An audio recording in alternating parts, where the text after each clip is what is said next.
Maaga kaming nag-check-out sa hotel at sa Walmart ang aming unang stop para bumili ng sandwiches. At para na rin mamili ng groceries na sa tingin namin ay wala sa Canada.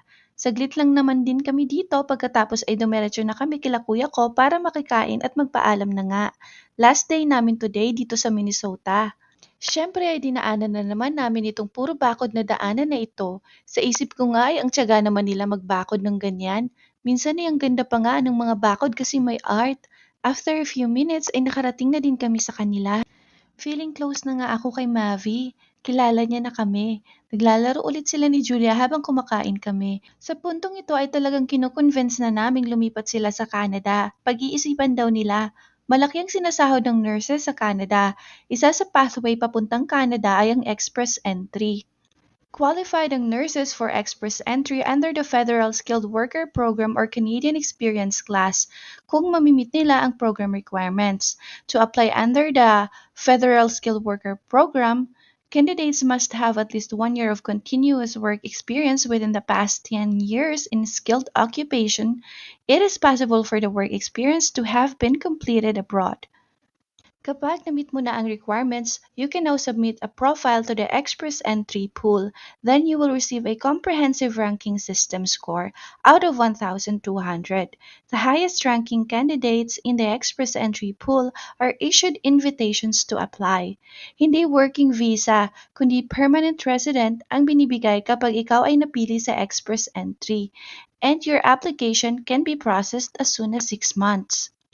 O siya, madami na nga akong sinasabi. Check nyo na lang sa website kung interested kayo. Itong si Mabi ay inaagaw ang laruan niya kay Julia. Mukhang ayaw magpahiram.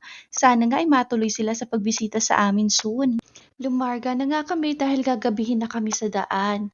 Nakakalungkot magpaalam pero ganyan talaga ang buhay. Inaaliw ko na nga lang ang sarili ko sa mga nakikita ko. At nandito naman sa tabi ko ang aking bundle of joy kaya di naman masyado nakakalungkot. Isa pa ay looking forward ako na kumain ng aking favorite chicken. Hindi chicken joy, kundi bonchon chicken. Favorite ko talaga ang Korean fried chicken na ito kahit nung nasa Pilipinas pa ako.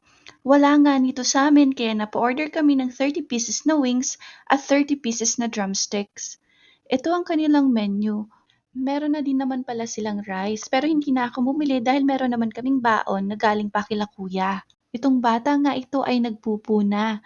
Buti na lang may changing station sa washroom ng Bonchon, kaya nakapagpalit siya ng diaper agad. Sa Costco ko pa kasi sana siya papalitan. Next naman ay nag-Costco kami. Mura daw ang mga alak sa Costco dito sa US. Hindi na ako pumasok kaya walang video. Habang sila ay nasa Costco ay kinain ko na ang tinake out naming chicken at nagkikrave na ako. Napakain na nga din sila nung naabutan nila akong kumakain. Makalipas ang mahigit 1 oras ay lumarga na ulit kami. Papunta na kami sa aming next stop. At ito ay ang outlet sa Albertsville. Mamimili kasi ng sapatos si Papa, yung father-in-law ko. Wala ngang masyadong tao dito. Last time kasi na nagpunta kami dito ay napakadaming tao. Wala naman akong balak mamili kaya hindi na sana ako bababa. Kaso sabi naman ni Mama ay mag-bubble tea daw kami. Siyempre, masarap mag-bubble tea pagkatapos kumain ng bonchon chicken. May nakain din kasi akong bonchon chicken na sobrang anghang. Pagkatapos mamili ni Papa ay dire-diretso na ang aming biyahe pa uwi. May pasok pa kasi si Papa kinabukasan. Ang asawa ko na ang nag-drive pa uwi. Ang gandang tingnan ng mga farm sa daan. Makalipas ang ilang oras ay nasa daan pa din kami. Gusto ko na ngang makauwi ng bahay dito. Kung mapapansin nyo ay wala na sa video si Sus. Iniwan na kasi namin siya sa US. Joke lang, syempre hindi. Nasa likod lang siya. Ginabi na nga kami sa daan. Mga 12 midnight na kami nakarating sa bahay. Idinrap na lang nila kami sa bahay tapos ay umuwi na din sila. Ito lang din pala ang napamili namin. Pagdalaw lang nga kasi talaga doon ang purpose namin. And that is the end of our third day in Minnesota. Thank you for watching!